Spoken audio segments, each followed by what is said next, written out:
की भरपाई कर रहा है और इसमें उसकी मदद रशिया और चाइना लगातार कर रहे हैं। अब मैं आपको बताता हूं दोस्तों कि सीबीएस की रिपोर्ट और कौन कौन से सनसनीखेज दावे करती है। गौर फरमाएं। सीबीएस की रिपोर्ट के मुताबिक अधिकारियों ने यह भी कहा कि ईरान की एयरफोर्स का करीब 2/3 हिस्सा अब भी ऑपरेशनल माना जा रहा है, जबकि हमलों में हजारों टारगेट पर वार किया गया था, जिनमें स्टोरेज और प्रोडक्शन फैसिलिटीज भी शामिल थीं। यानी कि साफ हो जाता है दोस्तों कि ईरान को कोई नुकसान नहीं हुआ है, क्योंकि जब डोनाल्ड ट्रंप ये लगातार दावा करते रहे कि हमने नुकसान पहुंचा दिया, तो उसके कोई प्रमाण मौजूद नहीं है। ईरान के तेवर अब भी बने हुए हैं। सबसे बड़ी बात, सीबीएस की इस रिपोर्ट के मुताबिक ईरान न सिर्फ अपनी मिलिट्री कैपेबिलिटी बनाए हुए है, बल्कि ये जंग डिप्लोमैटिकली भी जीत रहा है। सबूत, ये ईरान तय कर रहा है कि इस्लामाबाद में बातचीत कब हो। Navy Secretary John Phelan ousted as naval blockade of Iran continues. आपकी स्क्रीन पर दोस्तों ये हैं पीट हेग्सेथ, ये हैं अमेरिका के रक्षा मंत्री। क्या आप जानते हैं दोस्तों, ये इससे पहले कई मिलिट्री ऑफिशियल्स को बर्खास्त कर चुके हैं। क्यों? क्योंकि ट्रंप का जो नजरिया है ईरान वॉर को लेकर, ये तमाम मिलिट्री ऑफिशियल्स उसे नहीं मानते हैं। लिहाजा उन्होंने एक के बाद एक कई लोगों को बर्खास्त कर दिया। और अब जॉन फेलन, जो कि एक नेवल सेक्रेटरी हैं, मैं एक बात स्पष्ट कर दूं, ये जो जॉन फेलन हैं, ये मिलिट्री ऑफिशियल नहीं हैं, ये सिविलियन हैं। ये नेवी के सेक्रेटरी थे जिन्हें बर्खास्त कर दिया गया है। और इस बारे में सीएनएन क्या कहता है, गौर फरमाएं। नौसेना के सेक्रेटरी जॉन फेलन को उनके पद से हटा दिया गया है। इस मामले से जुड़े 6 सोर्सेज ने सीएनएन को बताया। पेंटागन के प्रवक्ता सीन पानेल ने बुधवार शाम ऐलान किया कि फेलन तुरंत ऐसे भी ट्रंप ने कई बार कहा कि मैं बम से उड़ा दूंगा पूरे ईरान को, है ना, मैं बर्बाद कर दूंगा, तबाह कर दूंगा अगर डील पे साइन नहीं करी। क्या ट्रंप का जो बिहेवियर है, ट्रंप का जो व्यवहार है, ट्रंप का जो बदतमीजी है, क्या ये एक बहुत बड़ा इशू था जिसने ईरान को इरिटेट किया? देखिए, ईरान ने यहाँ क्या किया है कि ईरान ने डोनाल्ड ट्रंप साहब का ब्लफ जो है वो एक्सपोज कर दिया। देखिए, डिप्लोमेसी गन पॉइंट पे नहीं हो सकती, बंदूक की नोक पे बातचीत नहीं हो सकती है। डोनाल्ड ट्रंप साहब ये उम्मीद करते हैं कि जो सामने वाली पार्टी है वो छोटे स्टूल पे बैठे और मैं सिंहासन पे बैठूं, वह फिर बातचीत हो। वैसा नहीं होगा।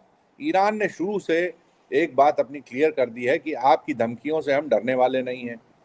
आप जो अपनी उनका जो ब्लफ एंड ब्लस्टर है उसके ऊपर उसका ईरान के ऊपर कोई असर नहीं पड़ेगा। और आखिरी का कम से कम 45% खर्च कर दिया है।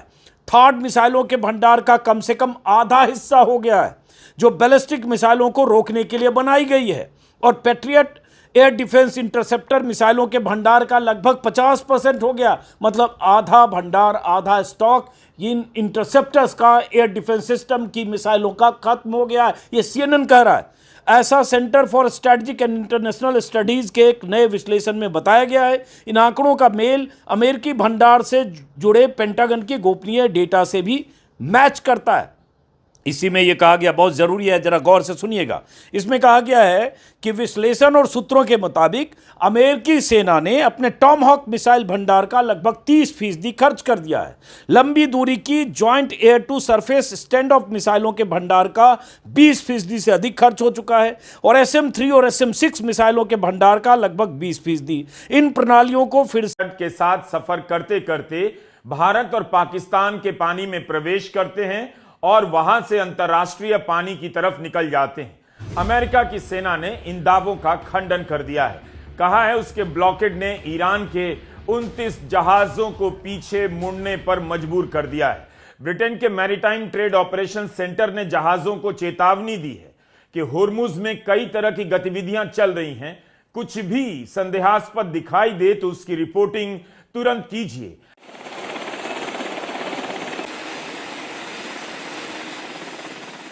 ऐसा इसलिए भी कहना पड़ा कि अमेरिका और ईरान दोनों ने दो जहाजों पर कब्जा करने का दावा किया है। यही कारण है कि जब ट्रंप ने 22 अप्रैल को सीज फायर बढ़ाया, उस दिन भी बाजार गिरा और अगले दिन भी भारत का बाजार गिरा है।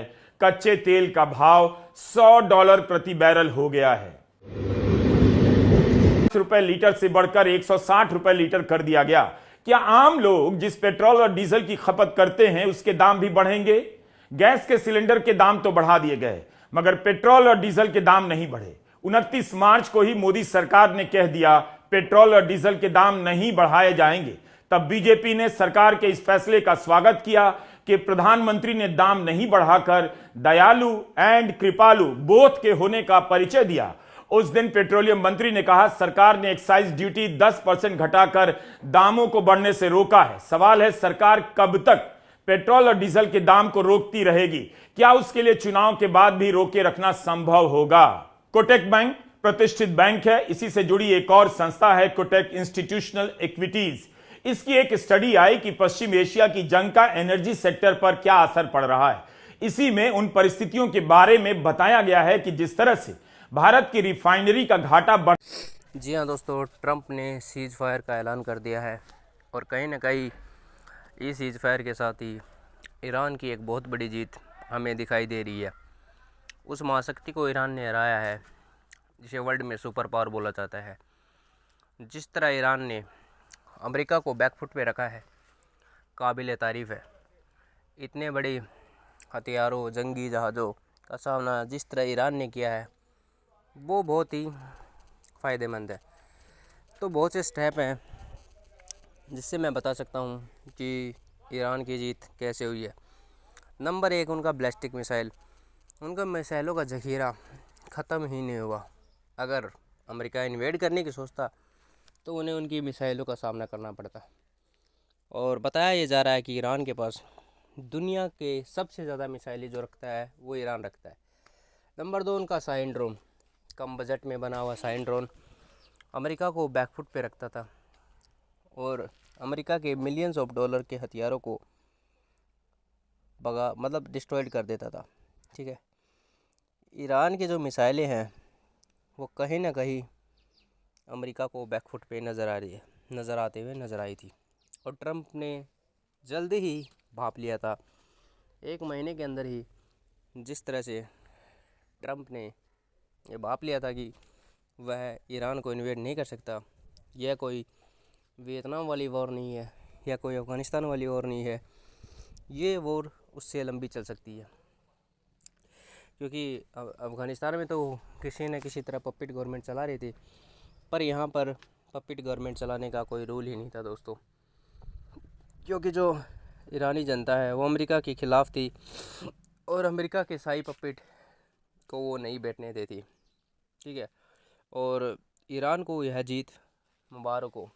जिस तरह से ईरान ने इस जीत को बनाया है ये ईरान की जीत है। ठीक है, ये उनके लोगों की जीत है। तो हमारी तरफ से ईरान को ये जीत की तहे दिल से शुक्रिया। चैनल को सब्सक्राइब कर लो।